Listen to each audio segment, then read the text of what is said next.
on this episode of Mythbusters. Only in Mythbusters is someone transferred on a stretcher to be dropped off a building. Adam and Jamie jump on the myth of an inner spring fling. That was just as much fun as it seemed like. If a 3-story drop into shallow water is lethal, could you cushion the same fall with a mattress? I feel like I just got spanked. And live to leap another day. I'm screwed. Meanwhile, Carrie, Tori, and Grant Time for battle. put their boulders to the grindstone, I like to call this a piece ball on the break. rocking the myth that 15th century cannoneers I love that echo in the canyon. fired stone cannonballs. One. Could they really do as much damage as metal and leave nothing for the enemy to fire back? That is the most disturbing castle I've ever seen.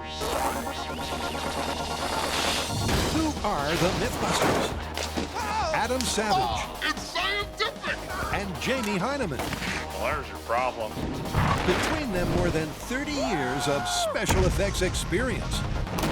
Together with Tori Belleci, That was insane. Carrie Byron, Freaking confirmed. and Grant Imahara. Decapitation hazard, everybody. They don't just tell the myths, they put them to the test.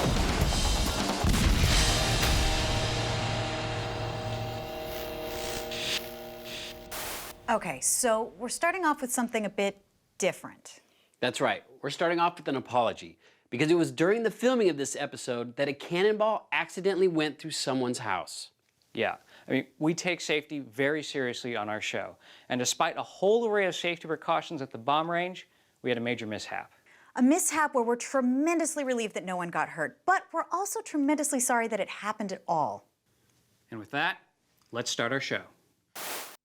Okay, so first up, a myth that's all about soft landings. Playing with dolls again, are we? No. I'm setting up a scenario. For what? All right, let me walk you through it. Picture yourself in a hotel room and you're in mortal danger because there's some guys banging on the door who want to shoot you. Now, you can't obviously leave through the normal means like the door. You've got to leave by jumping off your balcony. Unfortunately, your balcony, it's 35 feet above the ground.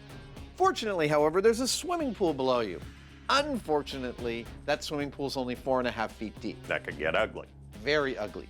This comes from the show Burn Notice. And what our hero is explaining to the audience as he throws a mattress out the window and into the pool, and then he jumps into the mattress to safety. So the myth is that if you need to jump into a shallow pool from a height, you should throw a mattress down there first. I couldn't have said it better myself. According to this burn notice myth, there's no way you could leap and live after a 35-foot drop into shallow water. However, breaking your fall with a mattress could supposedly save your butt. So would a crash landing really leave you with more of a spring in your step than a splash landing? So how do you want to test this? Well, clearly the main thing here is to test what it's like to jump onto a mattress in a pool, but we need to compare that to what it would be like just jumping into the pool as well. Yeah, indeed. And we're going to need a pool that's exactly 4.5 feet deep. Well, let's get a crane and some dummies and attach some sensors to them and drop them off, see what happens. That's perfect. Let's do it. So it's straight to the shallow end at DeFremery Pool in Oakland. That's a nice pool. It ought to work. Let's see if we can get Buster hurt. Okay. Where they'll hoist Buster up for this 3-story story. Turns out one of the most difficult parts of this shoot is just getting the grate all into the pool area. It's a bit of a tight squeeze.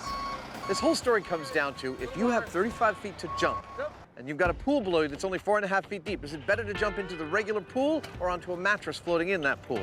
With all the drops that Buster's gonna do, we're gonna wanna make sure we know how hard he's dropping, and that's where this comes into play. This is an accelerometer, and just like a crash test dummy, I'm going to install this in Buster's chest to let us know how many G's he pulls on each of the surfaces we're dropping him on. Behold the guts of Buster. Recycled industrial plastic. That's just what I would have thought it would be. If I only had a heart. With an accelerometer heart to track his impact, Let's close him up. the PVC man is ready for the drop. Only in Mythbusters is someone transferred on a stretcher to be dropped off a building. However, first he needs to adopt the burn notice position. Now in the show, our character states that properly distributing your weight, i.e. landing butt first onto a mattress on the water, is the safest way to jump into the pool. So Buster will jump butt first. But there's one last thing to set up. Now we want to get a really nice high-speed shot of Buster hitting the water, even under the water. But there's two problems with that. One is that the high-speed camera we have is insanely expensive, and so are underwater housings for it. So this is my quick shot build of a kind of water protector for the high-speed camera. Yep, it's one he prepared earlier. The camera sits in here. And back at the pool, Adam's got the shot. This gives us exactly the shot we want of both over the water and what's happening underneath. And the expensive high-speed camera stays dry. But first up, Buster will take the plunge without a mattress. So what kind of damage will that drop do? Here we go, Buster. Time to jump into the pool. Okay, dropping Buster into the water from 35 feet. In 3, 2, 1, go.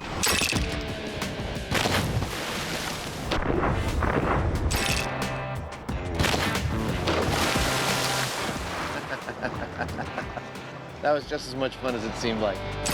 Buster took the fall, and his backside took a wallop from both the water and the bottom of the pool. But what does the data say? So we dropped our dummy from 35 feet straight into the water, and we saw an initial impact of 50 Gs, followed by an impact along the bottom of the pool of 29 Gs. Now 50 Gs is our threshold for potential death. One way or another, you're not walking away from an impact like that. Yep, there's no walking away from that. But how will it compare with the Myth? Can the average mattress... For our mattress test, we've chosen a standard inner spring mattress. That's this one right here. really make a fatal flop survivable? Perfect. In theory, landing on a soft surface should maximize deceleration, dissipate impact over a longer time span, and reduce the risk of injury. But in practice, will a floating mattress prove soft enough to disperse the impact of Buster's fall from 35 feet? Okay, 3, 2, 1, go. Nice. X marks the spot. Buster hit with an audible impact. But did the mattress cushion his tush? Buster's drop was perfect. And although he might not look like it, according to our accelerometer data, he is a frigging mess. He pulled 86 Gs hitting that mattress, roughly equivalent to a severe car accident. And that was supposed to be the safe jump. It's not looking very good for this story. It's not looking good because that's a more damaging impact than onto water alone. However, well, I love our accelerometer data from all these drops, but I can't help feeling like they're not giving us the full picture. I'd love in some way to be able to see what kind of injuries Buster might take from that kind of fall. I know what you mean. And I might have just the thing.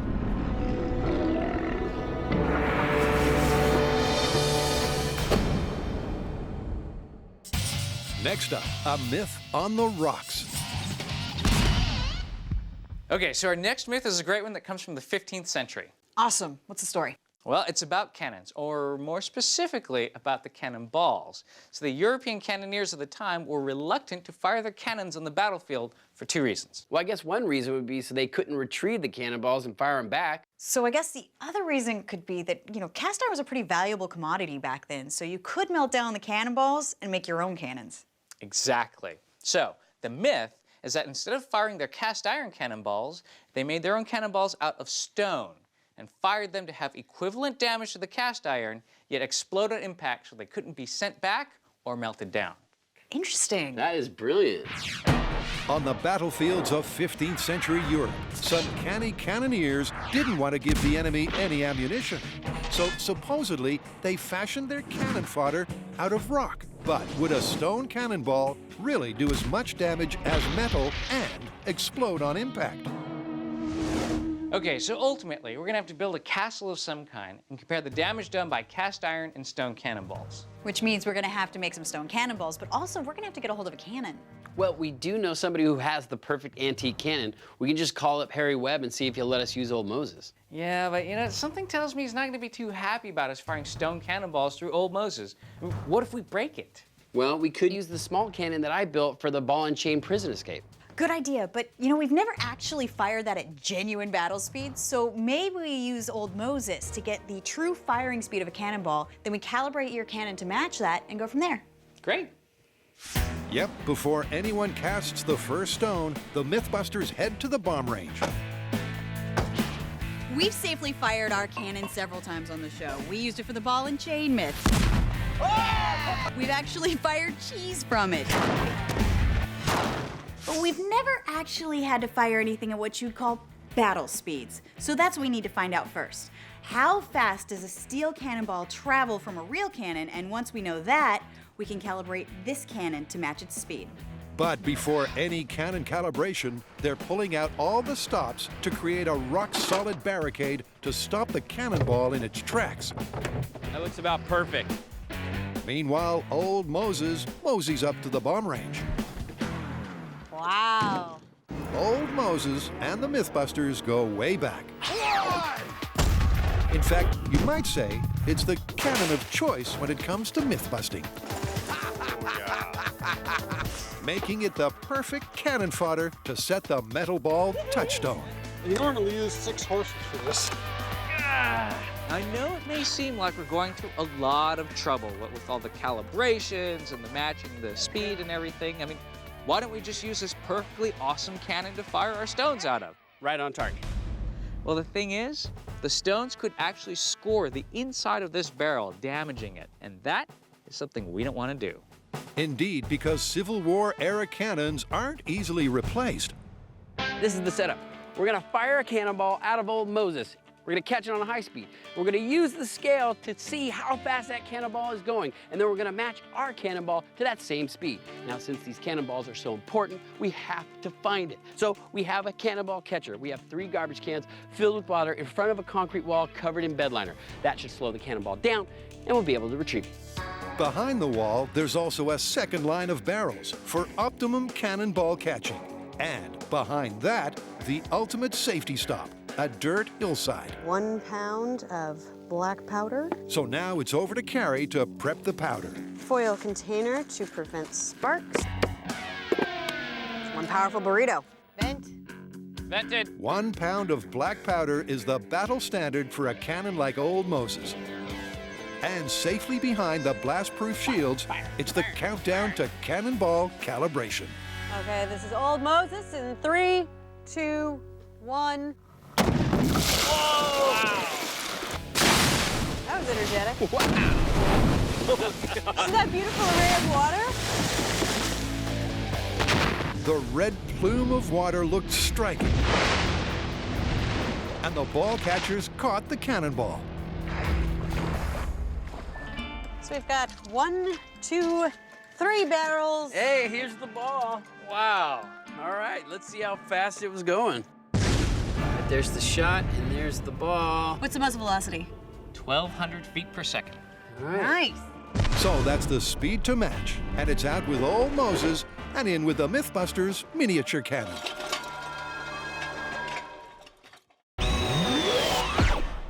Supposedly, a 3-story fall into 4.5 feet of water would get you off on the wrong foot. But if you landed on a floating mattress, could you escape unscathed?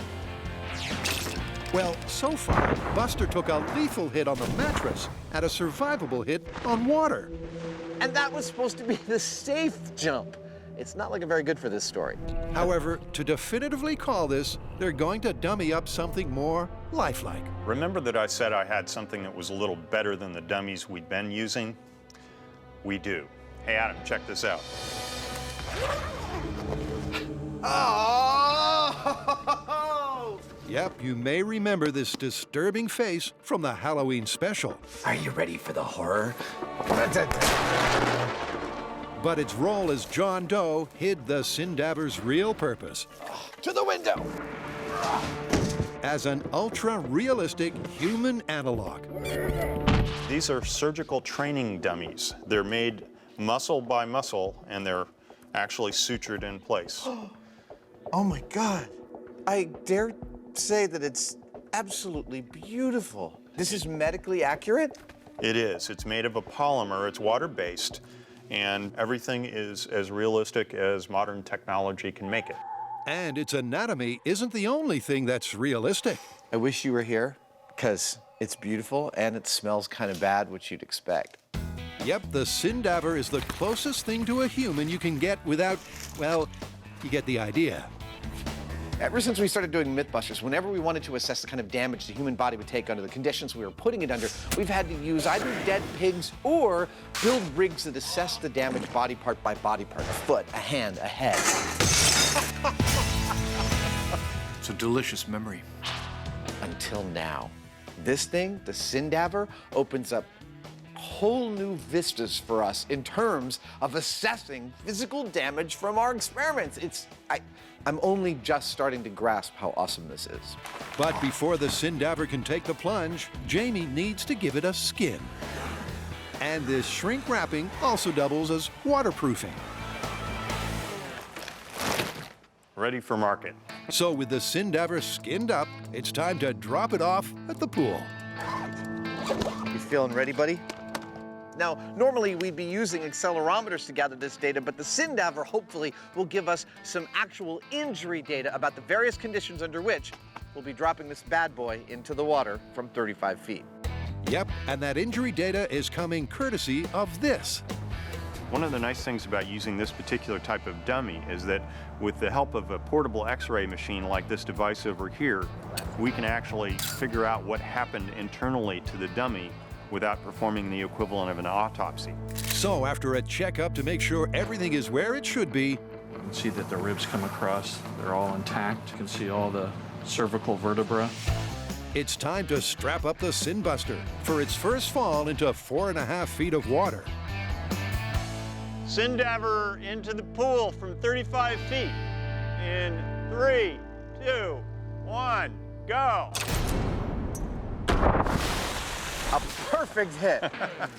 It's bottoms up for the new Buster. But what kind of damage did that drop do? Well, to find out, it's fished out for a closer examination by both the X-ray and an expert. Now that we've dropped our dummy, we would really like to get an expert opinion on exactly how much damage they've sustained. And we'd like an expert that deals with this kind of injury every single day, and that's called an orthopedic surgeon. We found one named Dr. Noah Weiss. Dr. Weiss, are you willing to give us a free consult on Buster's injuries? Sure, I'd be happy to. Let's go take a look. So one of the things that I noticed right away is that the pelvis appears to be unstable and opened up, which is not surprising considering the impact and be a major injury in a real person. Well, that's understandable because that's where the dummy hit first, so that took the brunt of the blow. The pelvis took the thrust of the impact, but the X-ray reveals a much more serious injury. We can see over here is there's actually been a separation between the lumbar spine and the sacrum. This is a very severe injury that would most certainly result in major spinal cord damage. Wow, so our dummy's paralyzed. It's paralyzed. So our Sindaver, after being dropped into the swimming pool without a mattress in its way, has sustained some very serious damage, a shattered pelvis and a paralyzing spine injury. And if it seems like I'm smiling, I'm only happy that we got some significant results from this dummy. Now, we're gonna drop one into a mattress. In their previous test with the original Buster, the G-load of the drop onto a mattress was higher. But will that mean that Sinbuster 2 sustains more injury by making a bed and leaping into it? Ready, Adam? Ready! 3, 2, 1, go! Perfect hit! Buster hit the crash pad, and its butt took the brunt. So it's over to Dr. Weiss to find out if the Sinbuster's rear is in the clear. On physical examination, what's immediately apparent is the pelvis is far more unstable compared to the previous Sindaver. Really? Yeah, this is completely disrupted. Wow. And that's not all. As the X-rays reveal, the mattress jumper sustained far more damage all over. In addition to a similar injury where he basically blew apart his pelvis, this one also appears to have 2 injuries to his spine, one in the lumbar spine or low back and one in the mid-back or thoracic spine. He dislocated his knee, he dislocated his elbow, and the injury to the pelvis was much worse than in the first Sindaber. So the mattress was far worse than falling into water. I think both jumps were a problem, but it definitely appears to be much worse landing on the mattress in the water. So he's even more dead. He would be even more dead than the first one. Is that a medical term? It is now. Okay.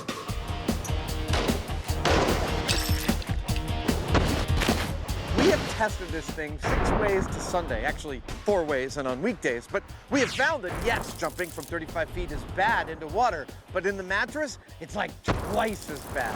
This is a counterintuitive result, which for us is totally awesome. Yep, both Buster and Sinbuster tell the same story. Despite what you'd expect, a mattress doesn't cushion a splash landing. It only makes it worse. So where would you say this myth stands? You know, it's on the tip of my tongue, but I can't quite, what is it, not right, not... Truthful? Ill-conceived? Ill-conceived, improper, let's say just wrong. Okay, it's wrong. It's wrong. But you know what bothers me is that people have actually been known to dive from that height into shallow water and survive. I've been thinking about that, and I think what we could do is find someone who knows how to safely jump from those heights into shallow water and have them show us the method. I think that'd be a good thing to know. Let's do it. Okay. The myth is busted. But is there any way to get the drop on a fall into 4.5 feet of water?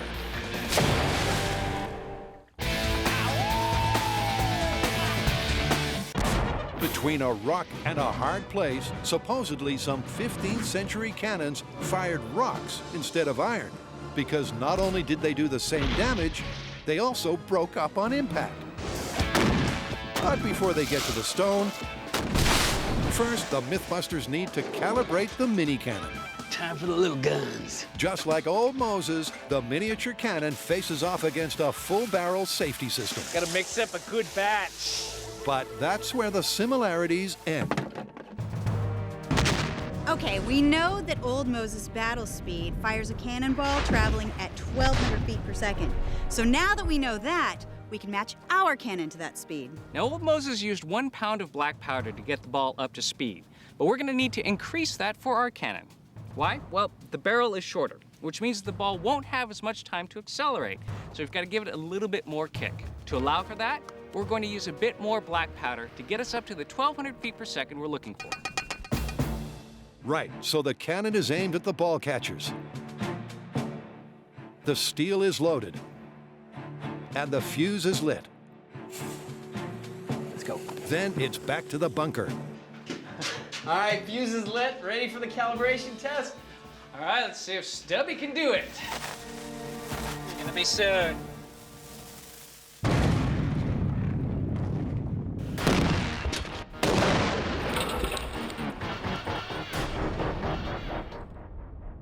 So that was the misfire that somehow sent our cannonball up and over the huge safety berm and into somebody's house. Yeah, and when we realized that that had happened, we called off the experiment immediately to help out in any way we could. And first, that meant looking after the people whose property had been damaged.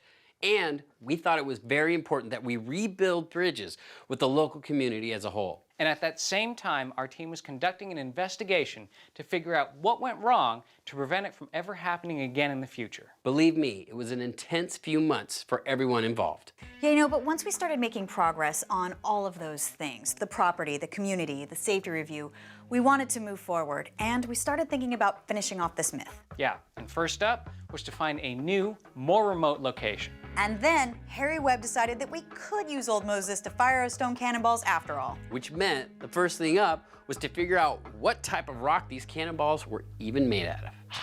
There's gotta be diamonds around here somewhere. And for that rock research, Tori visited the California Academy of Sciences to talk to mineral maestro, geologist Peter Rootnerine. All right, so Peter, we are testing the myth that cannoneers were making cannonballs out of stone for 2 reasons. One, it did the same damage as iron cannonballs, and when they hit their target, they would self-destruct, therefore the enemy could not fire them back.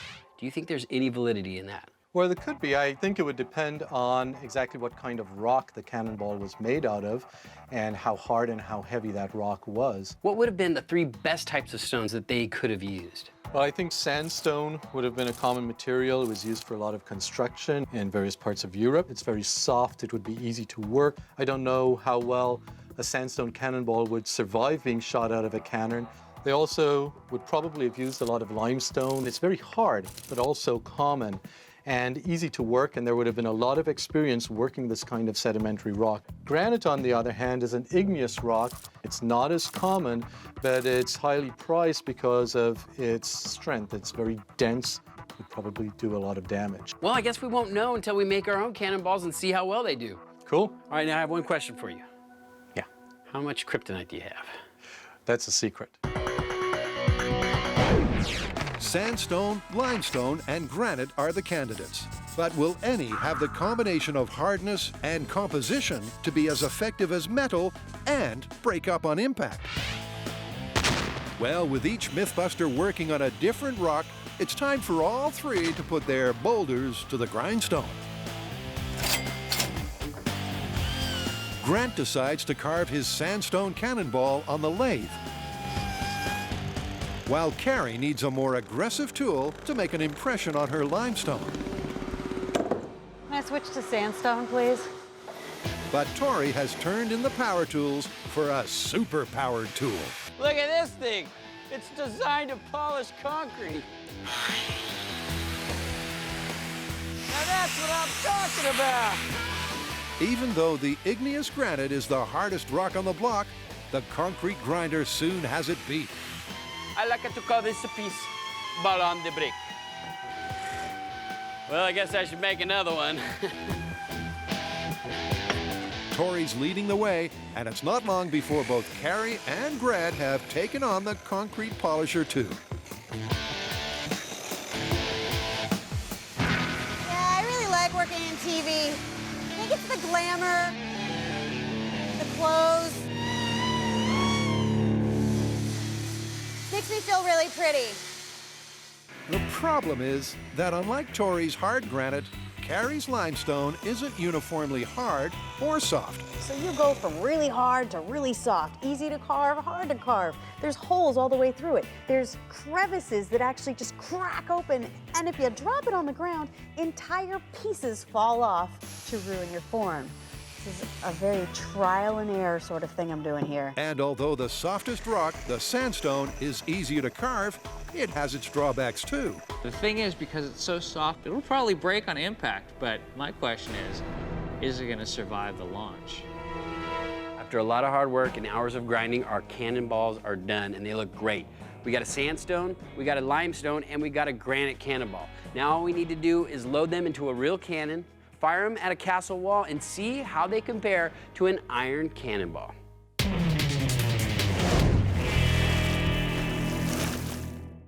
According to this myth, by using a mattress to break your fall, you could hit the sack and escape. But in reality, not so much. He would be even more dead than the first one. Is that a medical term? It is now. Having established that jumping off a 3-story building either directly into 4.5 feet of water or onto a mattress in that water is potentially lethal, it begs the question, what exactly would it take to jump safely from that height and into that depth of water? So we've come here to the George F. Haynes International Swim Center in Santa Clara, California, where they have a magnificent pool and a platform that sits precisely 3 stories above that pool. And in a little while, Mr. James Franklin Hyneman is going to find out what it would take to dive safely from this height. Better him than me. Given that jumping off a height like that the wrong way into water could seriously hurt you, I'm not about to do anything fancy off of that without some training. Now, luckily, we've got just the guy to do that. He taught us how to jump off of buildings. He's wrapped us in bubble wrap and thrown us off of buildings. That was intense. His name is Randy Lamb. He's a professional stuntman, and he is tasked today with taking Jamie right to the edge and throwing him off. Throwing him off and ensuring that his plunge is less than the 4.5-foot depth of the myth. But first, what kind of depth does the average drop from 35 feet get?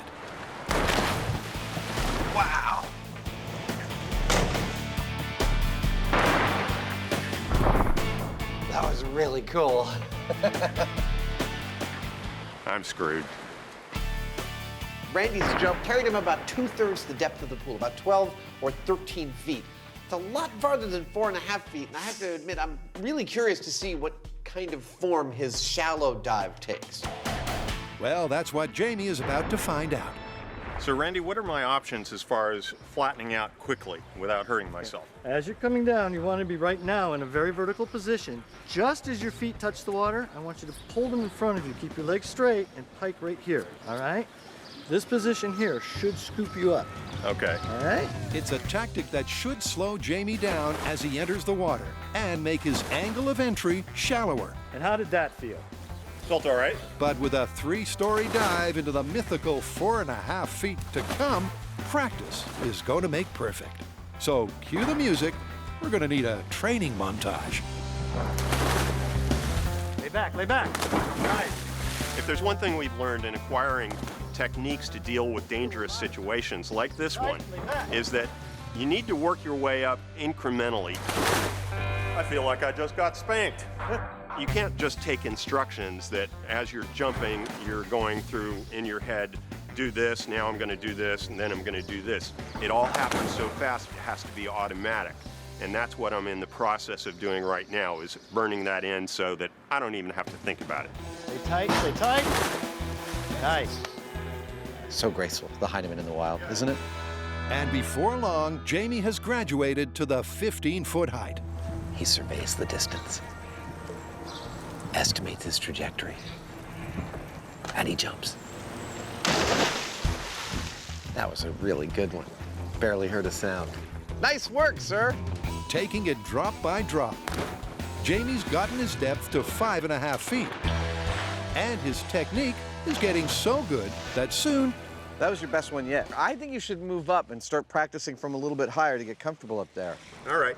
It's clear that Jamie is really getting the feel for this. He's going to bump it up a level and try jumping from 22 feet. In fact, if you turn the camera around, you can see man contemplating the abyss.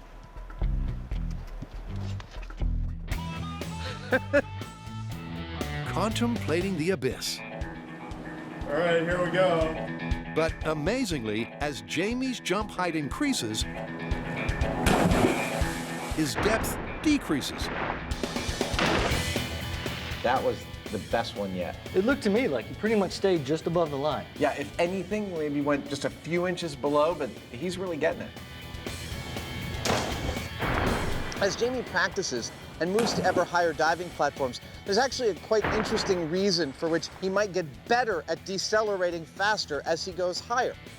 Water resists an impact in direct proportion to the speed of the impact. Carrie, Gret, and Tori investigated this in their Water versus Concrete episode. Belly flop, And it definitely applies here. So while he did pretty good at 15 feet, he might be able to actually hit his target at 35. That one was fantastic. That was as good as your best jump from 15 feet. Yeah, well, I mean, if that one was as good as I got from 15 feet, maybe I'll be able to do just as good from 35. Yeah, exactly. Nothing to do but keep practicing. And after a day of jumping in with both feet, that 35-foot fall will have to wait until tomorrow. So, how you feeling after all that? Ow. Sorry about that.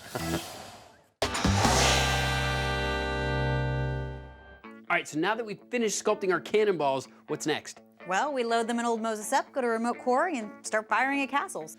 Well, hang on, it's not gonna be quite that easy because all of our balls weigh different amounts and we need to compare the results. So we could either lock the variable of gunpowder, use the same amount of gunpowder for every ball, or we calibrate them and get them all to go at the same speed. By adjusting the amount of gunpowder we use. Exactly. Well, I say we go with the latter technique of getting all the cannonballs traveling at the same speed is definitely gonna give us better data. And out in the middle of nowhere, where better to put the rock cannonballs to the test than the home of stone? We've come out to a quarry in Angels Camp so we can test the myth of the stone cannonball. It was said that these were not only as effective as iron cannonballs, but they exploded upon impact, which means they couldn't be fired back. Here comes the cannon. Look at Old Moses, ready for action. Lift. Now, since we've never shot one of these stone cannonballs, we're gonna fire this cannon remotely. So what I'm doing right now is I'm rolling out 500 feet of wire so that we can launch this thing from behind this pile of rocks with an electric match. And that's not the only precaution they're taking. For our stone cannonball experiment, we have water barrels that are stacked 2 high, 3 deep. Behind that, a soft sand berm. And behind that, we are way out in the middle of nowhere in a rock quarry with walls that are 300 feet tall. That's the setup. So now to calibrate their stone balls to the steel ball speed of their previous test. All right, we need to test the speed of the stone cannonballs. So what do you say we start with the sandstone? That sounds good. Now remember, we're trying to get 1,200 feet per second, just like the steel ball. You guys, let me just point out, this is probably the first time in 400 years somebody has fired a stone cannonball. This is gonna be cool. Cool and tricky, since with 3 different masses, to get all the balls traveling at the same velocity, they're going to need a formula. So we need to know how much black powder to use to get our stone cannonballs to have the same velocity as the steel balls. Now, when we plug in their weights to a basic formula based on kinetic energy, this is what we get. Our 1.3 pound sandstone ball needs 0.3 pounds of black powder.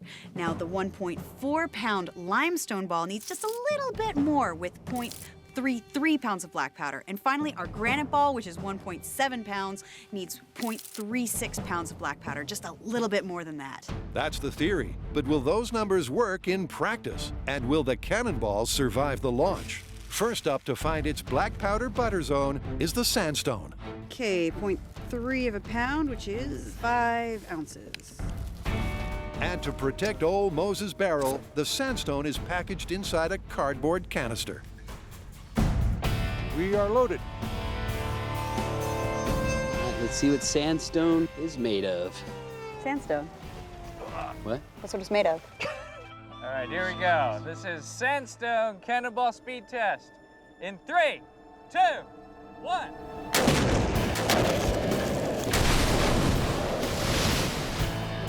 Love that echo in the canyon. Let's go see what it did. All right. Clearly, it rocked it. We got our sandstone cannonball to fire at approximately 1,200 feet per second. Now that's the butter zone to match our steel cannonball. Now we're moving on to limestone. According to the formula, it should take 1/3 of a pound to get the limestone flying. Loaded. All right, this is limestone speed test. In 3, 2, 1. And not only did that have enough oomph to knock the gauge over, it was also enough oomph to match the steel cannonball speed. So we managed to get our limestone cannonball to 1,200 feet per second. That means limestone is good to go for attack. The final rock to take aim is the hardest and heaviest stone cannonball, the granite, which means it needs the most black powder. Clear front.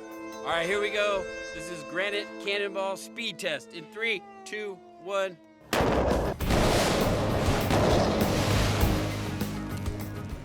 Hey, look, it's still intact. And washed. All right, let's check the high speed and see how fast it went. So we just fired the granite cannonball and we reached 1,159 feet per second. We are in the range that we're looking for. Now it's time to fire into a castle. So all 3 balls are up to speed and ready to rock, just as soon as the Mythbusters can find a castle. That is the most disturbing castle I've ever seen. Welcome back. We have been attempting to replicate a clip that purports to show a safe way of leaping from 35 feet into a 4.5-foot deep swimming pool. And we pretty much busted that outright. So he'd be even more dead. We are now investigating whether there is any technique at all that can help you safely make such a jump. Yep, and yesterday, Jamie spent the day getting in touch with his inner aquatic mammal. But it's taken its toll. I took a lot of jumps yesterday, and by the end of the day, I was in a lot of pain. This morning, I was still in a lot of pain. So I decided to call our orthopedic surgeon and see if there was anything I should be concerned about. And he said that, well, not really as far as the tissue damage or anything like that, but that is a warning sign that I'm taking a heck of a lot of impact in my lower back. And that's an area I really don't want to mess with. So I'm handing it over to our stunt guy, Randy. Janie's back is telling him to back out. So cue the stuntman. All right, Randy. It's all down to you, sir. 35 feet into 4.5. Okay, sure. I wasn't supposed to jump right there. I didn't think so. Full marks for enthusiasm. Full marks for enthusiasm. And it's clear from this impromptu plunge that he has the technique down. But this time it's for real, and it's a long way from the top with a very shallow landing. Will Randy jump and come up trumps? All right, here goes the scoop in 3, 2, 1.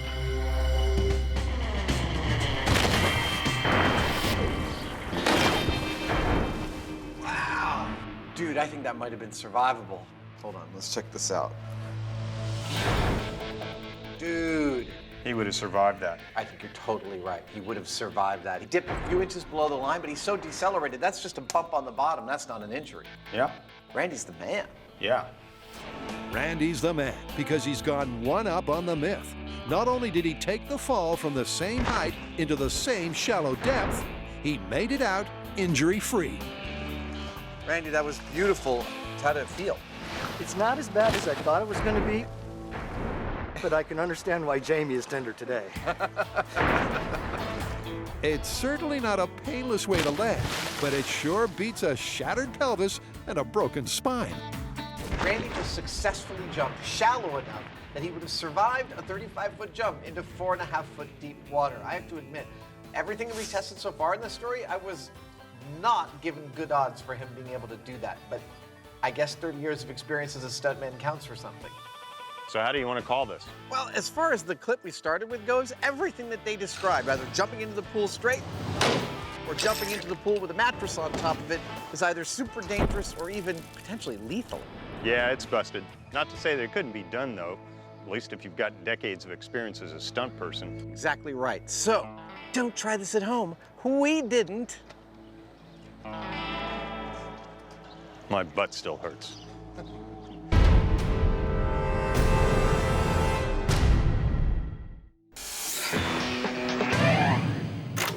Castles.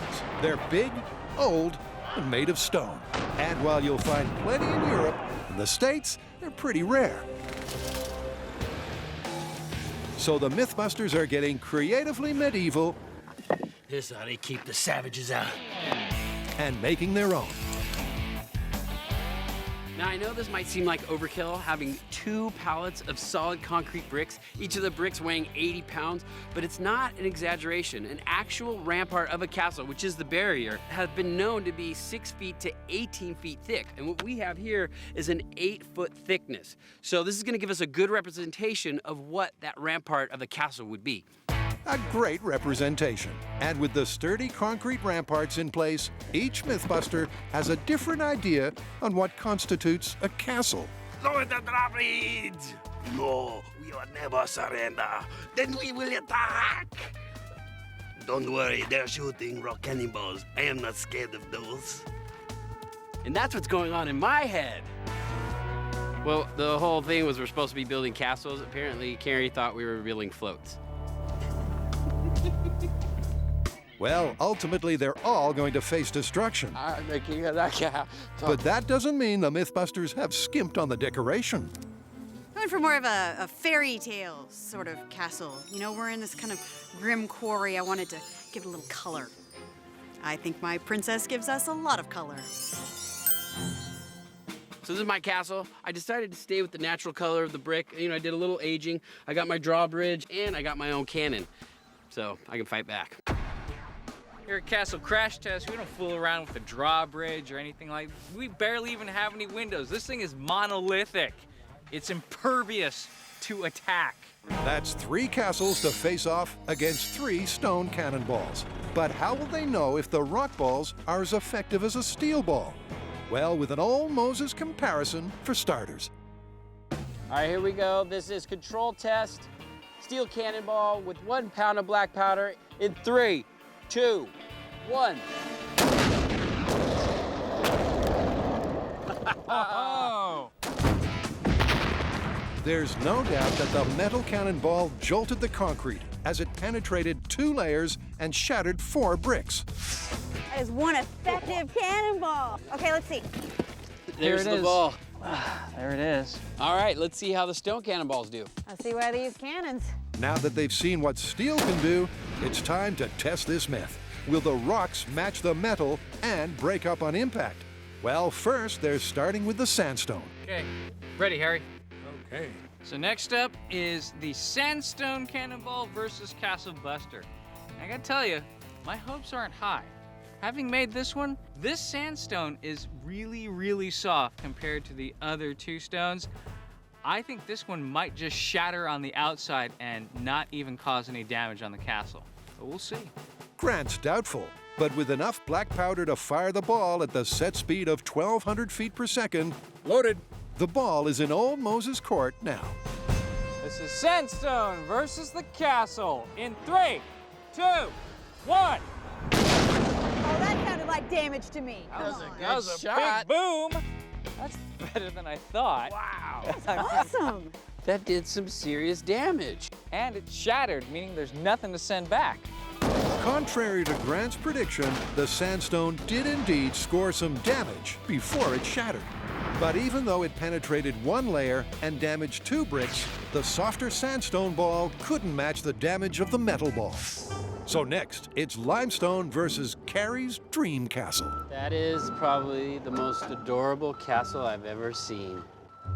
Next up, we're gonna use the limestone ball against Carrie's castle. Now, looking at this ball, it's probably gonna do really well on damage, and it's so porous, it's got all these pockets. I think it's gonna shatter. I think this thing's gonna be great. Good luck. In 3, 2, 1. That sounded like a really good damage test to me. It certainly was, because the limestone was hard enough to destroy 3 bricks, closer to the damage the steel ball caused. And more importantly, it disintegrated on impact. Look at that! Oh my That works great! The limestone is incredible! Shattering. You know, I'm a little upset that Carrie's cute pink castle with the giant orange princess is destroyed. But I mean, it was so worth it with these results. I mean, we destroyed a layer of brick and the ball crumbled. This is looking so good for our myth right now. Looking good for the myth, but the final stone cannonball is the most rock solid of all. Time for battle. The granite is a lot harder than the previous rocks, and while it may do some damage, the question is, will it shatter as the myth suggests? Granite cannonball into the castle in 3, 2, 1. That sounded like such a smack. Sounds like success, man. All right, let's see what it did. Definitely scored in the damage category. And look what's left of the cannonball. I mean, we did some serious damage, almost as much as the steel cannonball, and it disintegrated. Now, I've spent hours sculpting this cannonball, and a lot of effort went into building this castle, but I've never been happier seeing 2 things I've built destroyed, especially with these results. I mean, the granite cannonball did the same damage as the steel cannonball. However, the steel cannonball you could have shot back. The granite cannonball destroyed. This one's plausible.